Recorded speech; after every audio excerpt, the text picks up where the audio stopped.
Hayır oğlum.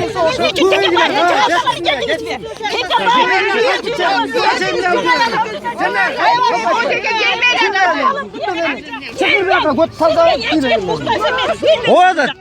Bu kaç emniyet duracak? Bu kaç emniyet duracak? Kaçta kaçın? Çıkırtı. Çıtırdan dışarıya çıkamartın. Elbette. Teke baktım bir sözünü dinlemezsiniz. Teke baktım kaçacak sen kuymarsın sen. Mühimlesin. Ödünün başını saymayın. O da kalkta o savuşun çıkıyor. Yine gelin güzelce dağı yiyin. Toplaşın ama geliyor. Cıgolsun bir yerden. Yine gelin koyun bu